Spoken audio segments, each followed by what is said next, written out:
Welcome to Ongoing Changes, where science meets spirits, where we explore how the body, mind and emotion shapes the way we age. I'm your host, Dr. Beatriz Martini, and I believe aging isn't just about wrinkles, wear and tear. It's about how we think, how we move, how we feel. In the world where our bodies are bombarded by stress as a result of modern life, our breath, heart and thoughts may hold the key to restoring balance. Laughter, self-love, movement, meditation, these aren't just trends. They are ancient and emerging tools to help us reset, heal, and even reverse the effect of stress. There are many organizations and much research exploring the heart-brain connection and the contribution to a broader conversation that we may have more influence over our biology than we once believed. I'm honored to welcome someone who embodies that bridge between science and soul, Dr. Vittetta. Dr. Lewis is not only a leading voice in the medical and research world. He has hundreds of clinical trials and collaborative papers and academic ties to top institutions like University of Queensland and University of Sydney. He's also a man whose humanity is just as vast as his intellect. He brings heart, wisdom, and humility to every conversation. Together we'll explore the body's capacity to renew, how the man influences aging, and how each of us can make choices that support conscious, empowered aging. He and I had been talking about mind-body medicine for decades. And you know, when you look at the concept of the mind, human thought, the processes associated with that and the physical world, this is nothing new. No. It's just trying to open up that box to show people just what is proposed with that. As I've often taught students, you know, you can have a prosthetic device for just about anything, but not for an amputated head. You cut someone's head off, it's over. Unless you've got a mechanical, you know, robotic brain to put in there. So for me, it's been very, very clear where we are in terms of understanding the link, you know, with mainstream biomedical emphasis in physiological disease as it happens in those pathways and the mechanisms that are linked, intricately linked with the brain. Yeah. You know, so that's been part of my research, and then as it moved on, I wrote an editorial some years ago on the tangible link between the brain and the gut, because now the bacteria, they're everywhere.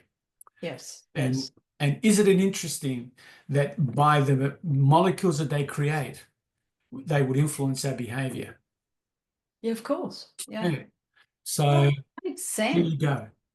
Because you're not bits of anything. You're, you know, No. tip of your head to your big toe. You're just one process. I mean, if we were putting together a plant, we would be looking at the inputs and the outputs. Yeah. The important bit is what's happening in the middle. Well, you know, we're conditioned, okay? Yeah. Some communities, some populations, some countries are more conditioned than others. And I don't know if I want to be political here, but you know me, I say what I feel, I say what I mean. And you want an example of a conditioned country? Look, Australia. This is one of the most conditioned countries in the world. You know, we are a social experiment for everybody else. You know, you want to control the population, you have a look at what they do in Australia. Yeah. And the thing is, you know, it's easy to do here because we're only 26 million people, 27 million. I mean, if you had 1.4 billion like what they have in China, it'd be a bit more difficult, you know, and you'd have to really everybody dumps on the Chinese and on Xi. I'm not a big supporter of the that communist system. I wouldn't go and live there. I'd go and visit, but I wouldn't live there. But you know what? If you or I were, the bosses of a country like China with 1.4 million people, you'd be waking up every morning and trying to think how you can feed 1.4 billion people, Yeah. before they all get upset and they come and knock on your door. Mm. So there are challenges. The conditioned society that we live in is comfortable for a lot of people and uncomfortable for a lot of other people. Yeah, we are. And so we need to really make a choice, because a lot of the ills that we have um, stem from the fact that we can't manage our stresses, our life stresses. Oh, absolutely. I mean, what got you into medicine in the first place? Because let's face it, I never liked medicine. I didn't. but you've been in it forever. Yeah, I know. It was. I think it picked me. I've always been interested in the research. Um, I'm, I'm, I'm, I mean, you've known me for more than 20 years. Yes, You know yeah. me, that I am not that gregarious person that goes around and, I'm with everybody. I know thousands of people all over the world, Mm. researchers, non-researchers, people that I've met along the way. But if I have to say to you, how many friends I have, I can count them on the fingers of one hand, maybe one and a half hands. These are people that I communicate on a regular basis with, but not every day. And these are people that I've known for many years, like, you. Mm. I've known you for, I don't know, Well, uh, a lot of years, and I've got one friend who I've known from my school days, and we still wow. communicate, and another friend who we were together at university, That's amazing. and a couple of other people that are colleagues that I have known for a very long time, like Avni, I've known him for a very long time. And it's not like as if we have the same ideas. It's not. We have an equal respect for each other, and we talk about the ideas that we have. And he's probably the only colleague that I have that's in medicine. All the others, one's a pharmacist, another one's a computer engineer, and a couple of others are working in the food industry. Mm. So they're not really colleagues that I share my medical expertise or scientific expertise with, but we talk about a lot of different things, politics and where's Australia going? Are you in favor of green energy and you want to spend more money? Do you want to give more money to Ukraine while people starve? You want all this kind of stuff, that we have a healthy exchange of ideas and opinions. I don't force my opinions on anybody. Um, I know. So have you fixed the world yet? I'm never going to be able to fix the world. No one can. That's a big fantasy. That's Hollywood stuff. Oh, I No understand. one can fix the world. No one. No one. Yeah. Look at Thing what's is, going, look at what's going on. Look at yes, but look you at what's talk going on. about it and you discuss it. How does that make you feel? Does it make you feel angry, annoyed, like No, no. wondered? Like, is it That's a just, yeah. That's a really good question, B. I'm not annoyed anymore. oh, good. I'm not. I used to be annoyed because Very passionate you used to be. yeah. Well, I am still passionate, but I am I allowed to say this on a podcast? I don't give a damn anymore. Yeah. All right. I care about the people that are near me, family, friends, the ones that I've said. They're the people that I care about. Okay. I mean, if I see somebody down the street who's fallen over or wants, or someone elderly that wants to hand across the road and I'm there, I'll help. Yeah. Not like as if I'm not going to help. All right. But I don't go looking to be a hero anymore. Nor, not that I ever did. Okay. I wanted to do clear scientific clinical research that would improve the human condition. And all I've ever received in return is oh, you're not following our usual line. We don't believe in the bacteria. We don't believe in body medicine. We don't believe in any of this. No, you should be focusing on a gene, somewhere, and see what the gene does, and maybe look at an anti-inflammatory or a pro-inflammatory factor and relate it to a disease. And that just wasn't for me.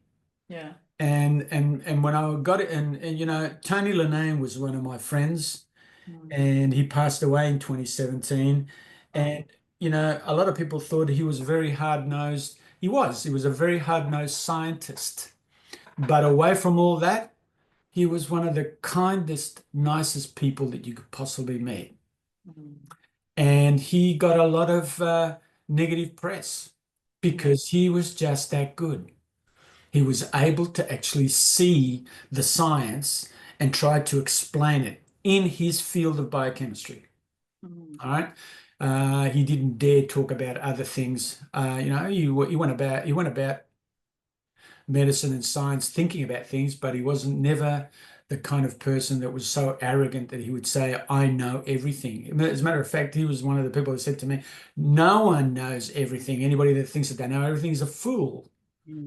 Absolutely. And I have taken that mantle from him and his advice, and I've tried to stay active in the research in what I do, and focus on understanding the classical conditioning experiments that were done by Ivan Pavlov, that Russian physiologist and neurologist. I remember all the dog trials. Yeah, the dog work, yeah. And it's classical conditioning experiments, the dog salivates when it sees food. Yeah. So do you think that Dr. Linnane would have survived longer or had a different outlook in life if he didn't personally take things on and didn't get all the stresses from outside? Was he affected by what people were saying, or was he looking in terms of the picture and saying, I don't think he was affected. I mean, he lived till he was almost 88 when he died. That's pretty good. But he had heart problems. He had a pacemaker, and so he was overweight, a little bit overweight. He wasn't too, he wasn't obese or anything. But he had a lot of stresses in his family. And when he came to be with me at the University of Queensland, and then at the University of Sydney and MedLab, it was like him getting away from all of that, and that's when I saw him that he was the happiest. And when I went to Melbourne, I always got invited by him and his wife to go to dinner on a couple of occasions while I was in Melbourne. And when he came up to the Gold Coast, I made sure that he came to dinner with me. And when he was up in Brisbane, the same. And when he was in Sydney, it was the same. We just continued with that kind of relationship, our friendship, never changed from that. And he helped a hell of a lot in the centers that I was the head of, so I was on Sydney, head of research at MedLab. He contributed, which kept him happy. Yeah, I was going to say, do you think that prolonged? Yeah, and that I think that prolonged his life. And when I was at UQ, it was the same. And then he and we were approached by the Dean of Medicine at Sydney to become adjunct professors, and I remember being offered a job at the Charles Perkins Centre, which I declined as I was working at MedLab. And the dean of medicine, he said, well, why don't you become adjunct professors and supervise students and write papers, and we have a link. And I thought that was good. Without having to be connected, welded to the university's ideals, I could do research on the side and not be bothered by anybody. It's the same thing. Yeah, because you're still doing a lot of research. Do you think that there's been more of a human element that's come into medicine since you started, or even 10, 20 years ago? Do you think that there is that kind of evolution of how No, still one another, or is it still very black and white? Yeah, no, I still think that we've got a long way to go. Um, well, the answer to that question is how many integrative medicine doctors do you know that talk to their patients about their lifestyle?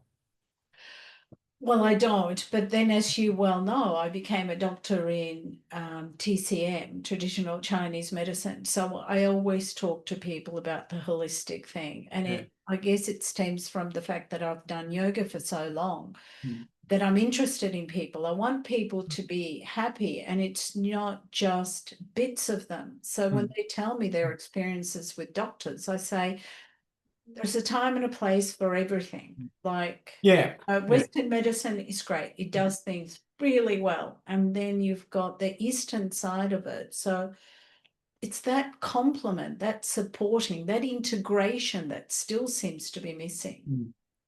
Yeah, look, everything you're saying is true. Uh, from my point of view, um, I would I would suggest that GPs and they're at the bottom of the pecking ladder in medicine Mm. need to talk to their patients about what's going on. I think that the those people that have an inclination to understand what's going on in the mind of people have got a very good grasp on how I can actually help someone navigate their health issues. Okay, all right. But there needs to be a conversation where the patient needs to be a willing participant in their healthcare. Yes, I agree.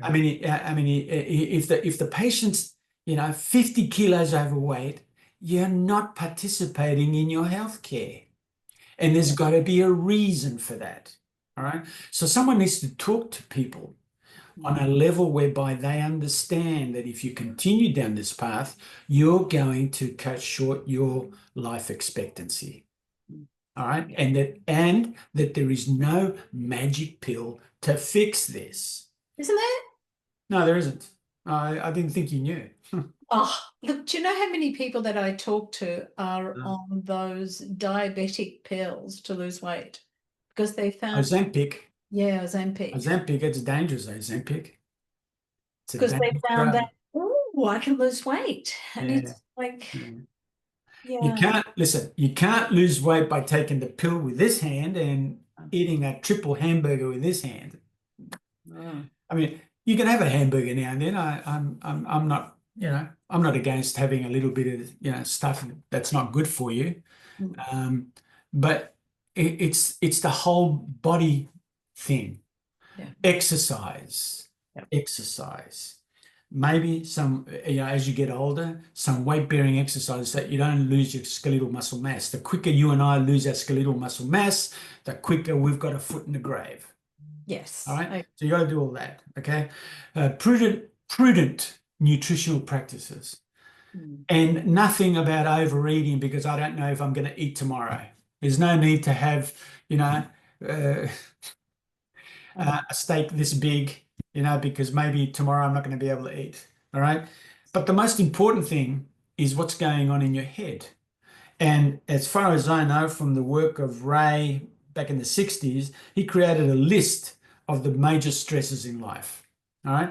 So the big things are the loss of a loved one, divorce, I guess, which is the loss of a loved one, the loss of your property, your home, you don't have a home, and perhaps going to jail.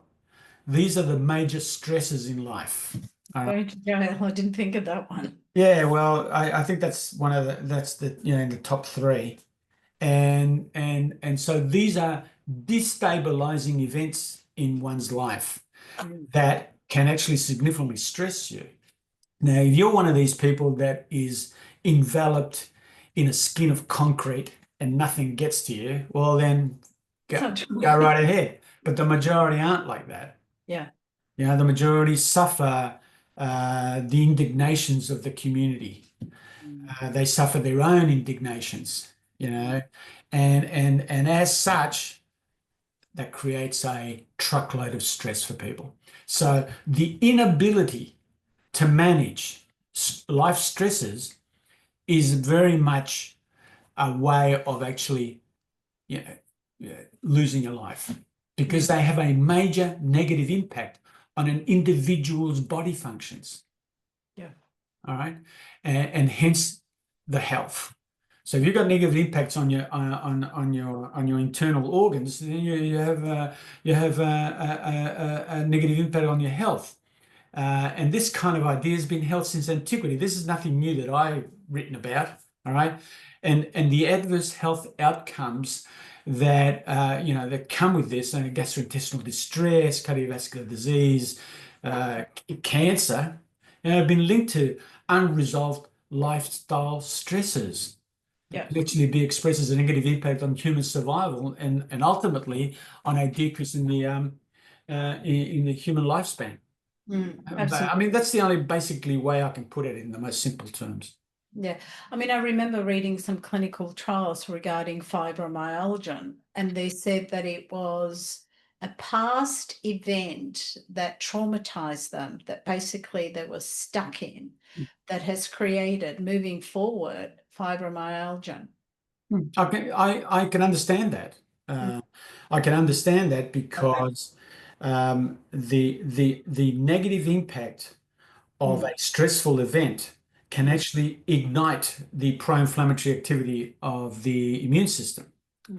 And that is what, really then leads to an exacerbation of the problem with fibromyalgia. The two things that we need to look at really is the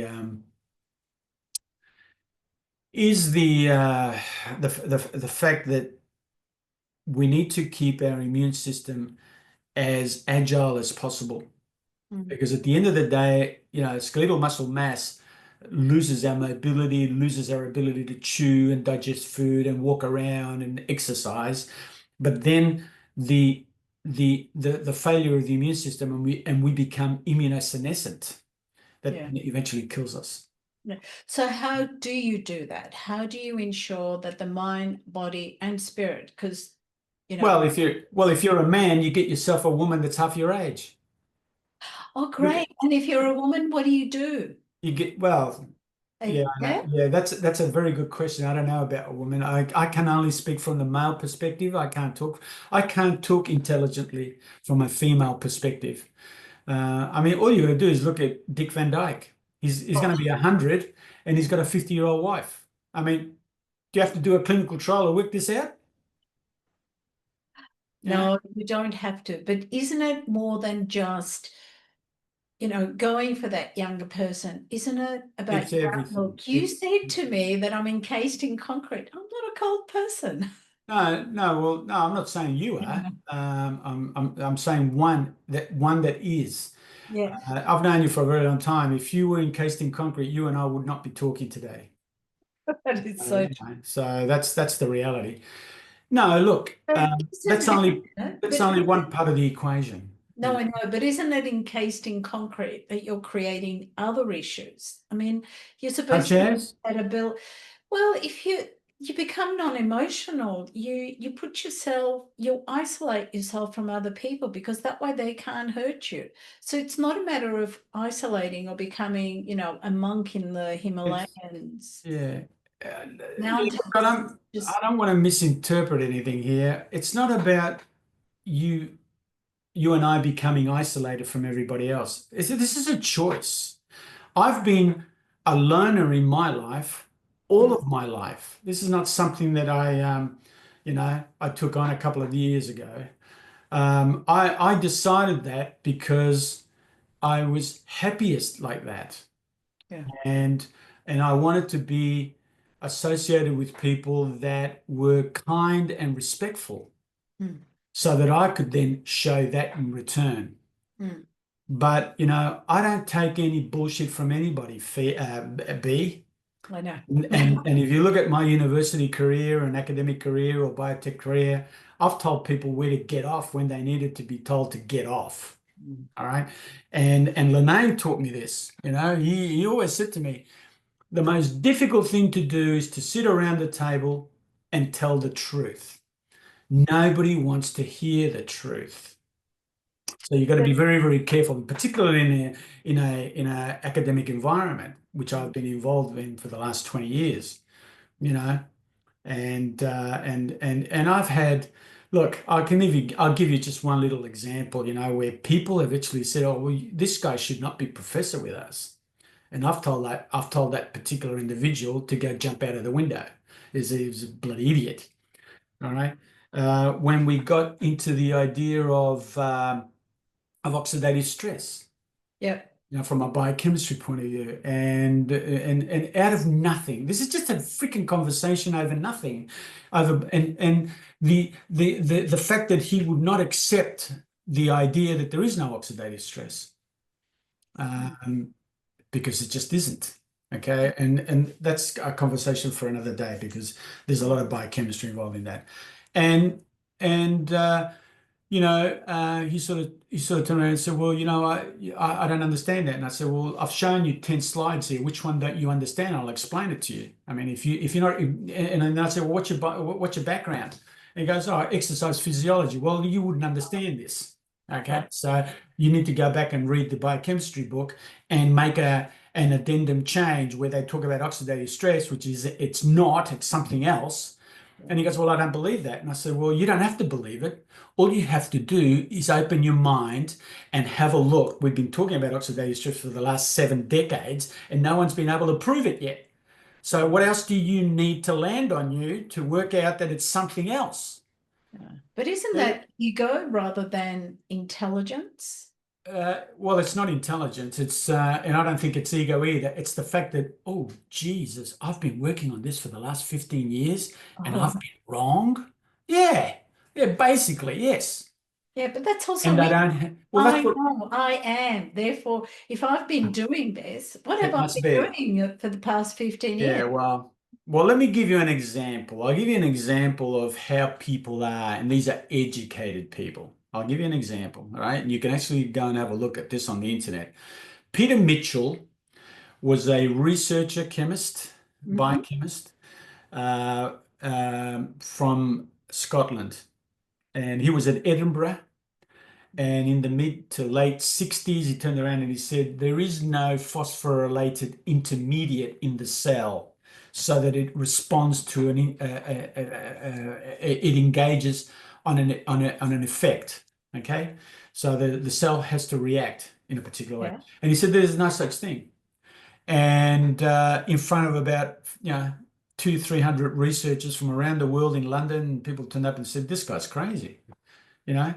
And he turned around and said, well, how long have you been looking for the phosphorylated intermediate? And he goes, oh, I've been working on it all my life. And how long do you have to keep on going until you don't find it?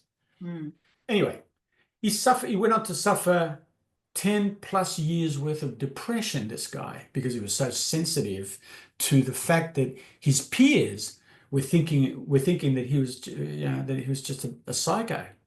He leaves Edinburgh and he goes to work in Wales. He sets up his own laboratory because he was independently wealthy. And then in 1978, I think it is, he wins the Nobel Prize in chemistry because he's the discoverer of the sodium-potassium pump that does this in the cell, which is the mechanism of response for a cell. He wins the Nobel Prize. Yeah. I remember reading about the sodium potassium pump and thinking that and so had gone down the rabbit hole because everybody poo-pooed him. Yeah, exactly. That he was completely wrong, and then he wins the Nobel Prize. Just goes to show how we've become not open-minded, how we become narrow, and we believe in everything has to be black and white. And now it's changing. Well, I hope it's changing. Well, I don't know if it is changing. I don't know. I mean, I actually, with all due respect to you and anybody that's going to listen to this, I really don't give a damn if it's changing or not. But that's not the point. The point is that we have children.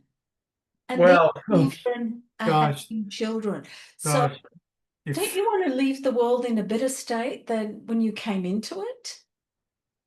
Well, it's not up to me to leave the world in a better state. It's about everybody. No, living I more than a person. agree, but I can we only all do a have to little do bit. it. I can only do a little bit, Yes. right? And I think I've done my bit. Okay. Yeah. Um, from an overall point of view, um, yeah, I want to say this in a nice way. You're still doing Um, it because you're still doing clinical trials. You're still in. no, but hang on a second. I'm not doing clinical trials for me. I'm doing clinical trials for other people who Yeah. come and talk to me and say, "Can you run this clinical trial for me?" I don't have an opinion as to whether their product works or not. I'm just a principal investigator to put the thing together, make sure it gets ethics approval, and it's done in the right way. Mhm. But I'm not running my own clinical trials to try and prove something. Okay, I'm not. I haven't done that for quite a while. I haven't done that since I was at MedLab. Okay, but there are some clinical trials that I won't get involved in. Mm. There are others that I will get involved in where I can actually see that something can come out of it. All right. Um, other than that, I don't know what else. I don't know what else to say other than that. Um, Yes, but you wouldn't be doing them unless you believed in Well, what. it's part of getting an income for me. Right. Yeah, it's not anything else. I write papers where I give my own opinion. I write a narrative review now and then. I get someone who asks me to write something on a topic that I've done research on, and I'm Yeah. happy to do that. But I get asked to write papers almost every day. I mean, Mm. I could just sit at my desk and write papers every day. I don't want to do that. Mm. I want to write about something that I know about, and if I have an idea, that I can then progress that for someone else to pick it up and maybe show something. You know, it's about that. Yeah. It's not about anything else other than that. And these days, I'm more interested in the gut microbiome than anything else. I mean, Right. and if I had the chance to work in a laboratory with some gifted people, I'd be looking at the gut microbiome Mm. because it is central to everything. It's central to everything. Yeah. I mean, who would have known? Bacteria dominating our thought process. Well, why wouldn't it? We need Oh, bacteria to well, survive. It's not like, and I mean, have things become worse as a result of us using antimicrobials and having this obsession about having to have everything spotless and clean and with no germs? yeah. Yeah, that's not, yeah, look, I agree with you. Everything should not be like that. Mhm. But when you talk about antibiotics and antivirals and a lot of other medications, there is a place for them. I agree. All right. The only thing that I have not agreed with is the COVID vaccine. I just didn't agree with it. All Mm. right. I've had two shots. I have to admit that. Otherwise, when I was at MedLab, I couldn't work at Royal North Shore Hospital, where we were running clinical trials. And so I had two shots. All right. Um, I've, how can I put it? Uh, I've read a lot about it. Yeah. I think that we have been, uh, Lead. oh yes, sort of. Yeah. All right. And when I was at Melbourne last year at NIM, I actually got up and said to a guy that was doing research on COVID, I said, you need to really understand, uh, uh, uh, this is a pseudo gene therapy. Mm. And people went, oh Jesus, who let this psycho in here? Yeah. And I went and explained it, and I said, look, you've got a vaccine that for a short time it hijacks the gene protein making machinery of the cell. It hijacks it, Yep. and it's not making it's actually making now the spike protein. Mm. And I'm not surprised that people that have had the vaccine actually then get COVID. You're actually helping the virus, replicate. Mm. A lot of Whatever people. you think about that and whatever you don't think about that, that's just, an opinion from an educated point of view. I read all the articles, and I truly believe that the gain of function research did this, and then they went over to China and it came out of that institute. All right, whichever way people, that's what the science keeps telling me. What is, for me, in my opinion, what is disgraceful for me is that the guy that was promoting the gain of function research is the guy that set himself up with the vaccines to save us. What a psycho. Wow. That's Fauci. Isn't it all about money? Isn't it all I about? don't know if it's about money, B. This is about killing people. Well, I don't know. I don't know if the it's about money. agenda, regardless of what the agenda is, power, money, it's I, still I, an agenda. I mean, I had 3 vaccines because doing engineering at the time, the only way that I could continue working as an essential worker was to actually have vaccines. And then the school, because, it's all about health and natural well-being, they said, you can't come back unless you have the 3rd one. yeah. No, and a I've been, lot of I've been people, fortunate that people have not pushed me to have a 3rd one. All right. Mm. And I refuse. All right. Well, I don't refuse. I decline. I'm being nice. I decline. Okay. Yeah. And people find it very difficult to take me on a debate for this. Okay. Because I know the science behind it. I know what's going on. And, Yeah. well, I don't know everything that's going on, but I got a pretty good idea.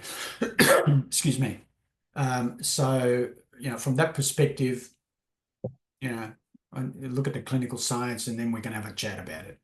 Yeah. Other than that, I really don't want to talk to anybody. Look, I know people in medicine and science who've had 5, 6 shots, and they Wow. believe it to the Yeah. hilt.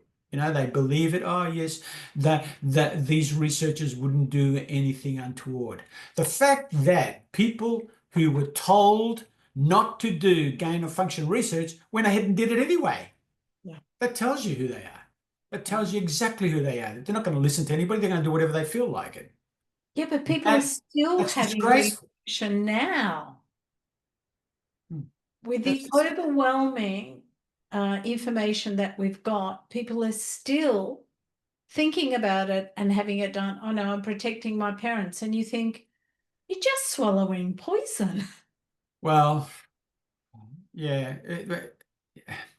The other thing is you have to look at the narrative, and from a population point of view, We're culling. I'm going to tell you that if you go further than 50 meters from your home, I'm going to hijack your bank account. When politicians start putting those kind of things into play, that makes me wonder, what is the underlying agenda here? Yeah. I mean that's just crazy. And it's because I need to have a vaccine so that I don't infect anybody. I mean, you have a look at the population public health data at the moment. Most of the people that actually have got COVID are the ones that have had multiple injections, Yes. multiple jabs. Yes. And a lot of those people that haven't had any jabs have got less incidence, or actually time point prevalence of a COVID infection. So what's going on here? Yeah, I know. But it's the same thing with the yearly flu vaccine. I'm sorry, Well, yeah, look, yes, and I mean, let's face it, it's a scattergun approach, because they look at things that have happened overseas and what the trend is. And according to that, from my recall, that CSL would put together a flu vaccine for the year. It's very hit and miss. Yeah, I agree.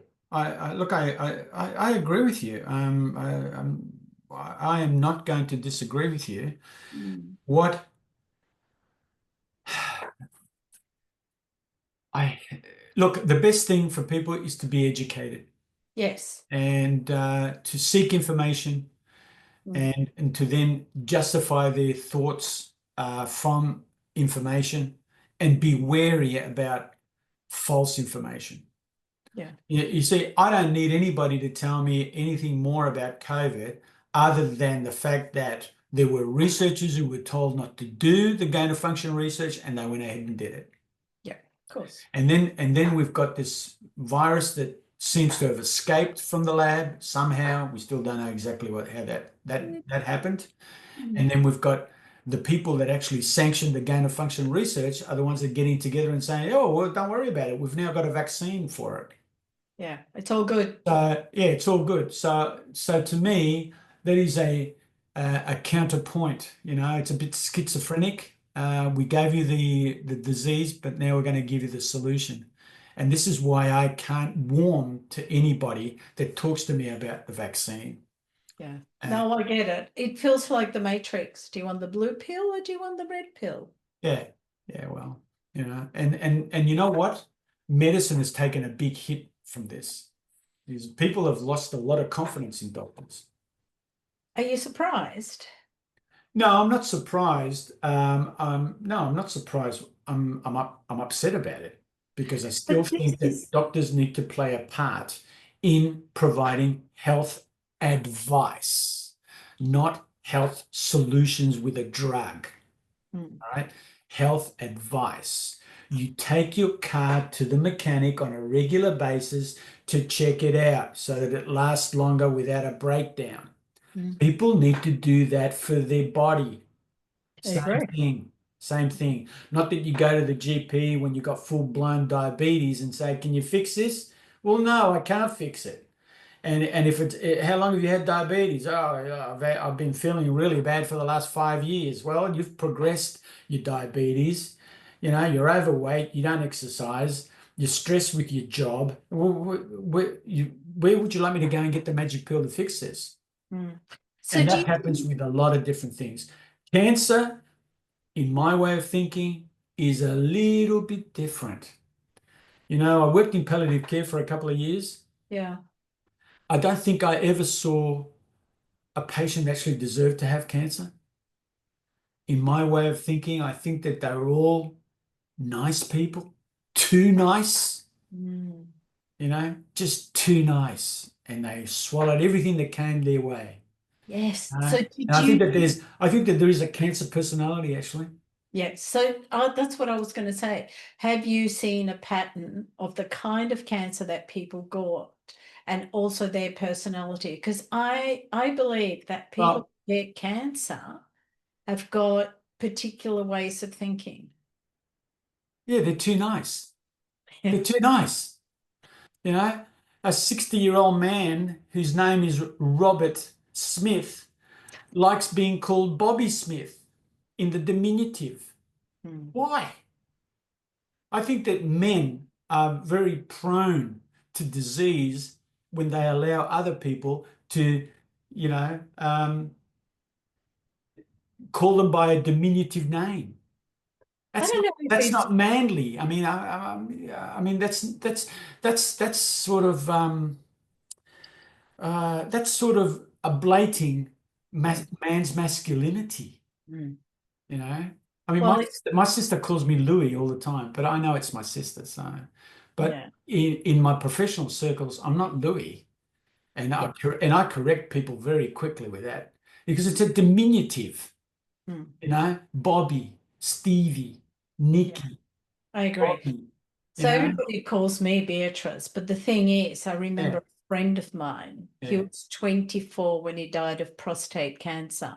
Oh, wow. Which is, at the time the surgeon said to me, this is a good cancer to get because we can, operate and should be fine. He's young, he's vibrant. So he went in with a ruptured spleen. 6 weeks later, he was dead. Oh, yeah, ruptured spleen, that's pretty bad. Yeah, and his parents were very much of what you're talking about. Like, his name was Andrew, everybody called him Andy, but his mother was one of those typical matriarchs. You will do, you're expected to be in the world like. Yeah. And so therefore it makes sense. But the other issue was that... Sorry, I don't mean to interrupt. Go Are on. you surprised that he died? Oh, absolutely not. Mm. No. He had a kind heart. He was under the thumb, very much European parents, but it wasn't the fact that they were European. It was the fact that the kind of life that they had that spilt over onto their child. Nice guy, a nice guy. Remember what I said? A Yeah, nice person. he was a nice guy. Yeah. And then, like, I remember him saying, am I going to die? And I thought, no, I don't think you should die at all because, you're young, you're vibrant. Mm. But his mother hadn't told me that he had cancer. Mm. And of course, when you're 20, you don't expect this kind of stuff to happen because you haven't been exposed to it. Mm. And everybody around me said that, oh, you're delusional, you're in denial, why can't you see what's happening? And it was like, well, I believe in what people tell me. And therefore, she never gave him the opportunity to talk about death and dying. Mm. And he just died scared, like a little kid. So do you think that,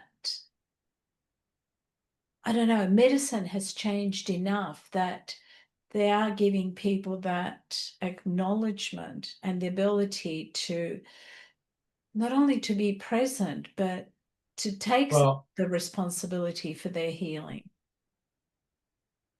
not as much as what I would like. I think that medicine is giving in a bit because they know that they've lost the confidence of the community because of COVID. Okay. All right. So I think they're giving in a bit. All right. And you see, I I go to a cardiologist to check myself out in Sydney. Every 12 to 18 months, I go to see Ross Walker, the cardiologist. He does all the tests and he checks me out, makes sure that my cardiovascular system, respiratory is good. And now and then I go and see a GP, not because I want to self-medicate myself or anything like that, but I want somebody to see it from an independent point of view. Do a urine test, you weight test, all this kind of jazz, do blood tests and just see how everything's going, all right, from an independent point of view. I do that every 6 to 12 months, something like that. It's just to check myself out, just like I take the car to have it serviced, all right? And so far I'm good. Yeah. I'm good, but I do a lot of different things. Mm. I exercise every day. I do something every day. Mm. I don't have dinner. I have lunch, and I Mm. have a mild breakfast, and I don't overeat. Mm. And at night I have a fruit and a yogurt, drink water, and I look after myself that way. During my stressful years, I was not morbidly obese, but I was really overweight. You were I was, overweight. yeah, I was like about 30 kilos overweight. Mm. These days, I was, I'm about 82 kilos these days, and I used to be 117. Yeah. And it was the stresses of university life when I was in Queensland, one day after another. And the biggest stressor was when I I was going to negotiate with a company external to UQ to do some research for them. They were going to donate $10 million to my center, $2 million a year for 5 years. And it got vetoed because they didn't like the research that I was doing. And I told the guy that vetoed it, the CEO of the faculty, an absolute disgraceful individual. You better not ever cross my path when I'm driving. I'll run him over. And I said, you're going to put 25 people in my center out of a job. And he looked at me and he said, I don't care. All right, now, how would you like a professor of medicine to tell you that? Well, I Because would he tell doesn't him. agree with the work that I'm doing, and he's jealous that I'm the one getting the grant and not him. Yeah. How'd you like that? Very narrow-minded and very egotistical and narcissist. Yeah. But And now going back to the fact that yeah, you've lost so much weight, have yeah. your markers changed? Have my markers changed? Yeah. Well, my markers are all Always normal been levels. good. I mean, I don't have sugar in my urine, and I don't have a fatty liver. I don't think I ever had a fatty liver, but it was going that way. Right. All right. And I have, I know that some cardiologists don't like the calcium score. All right. They poo-poo it. I believe in it because I've looked at the science and I've read the papers, and there is something in there. I've got a calcium score of 0, which puts me in a position of good cardiovascular health. My cholesterol, my bad cholesterol is down, and my good cholesterol is up. I mean, could be further up, but I guess maybe aging has an effect on it. But I don't have in my systemic circulation hypercholesterolemia, cholesterol out of control, in the level of 5 or 6. It's around more 4.1, 4.2, 4.3 or something like that. And the last time I looked, which was middle of last year, the GP said to me, "Oh, it'd be really good if you could bring it down to about 3.5." I said, "Geez, the only way I'm going to be able to do that is stop eating." All right. Wait, what is this incredible focus on trying Because they keep on reading those because they keep on reading those freaking silly papers and selling cholesterol lowering drugs. Yeah, the statins. People You love know?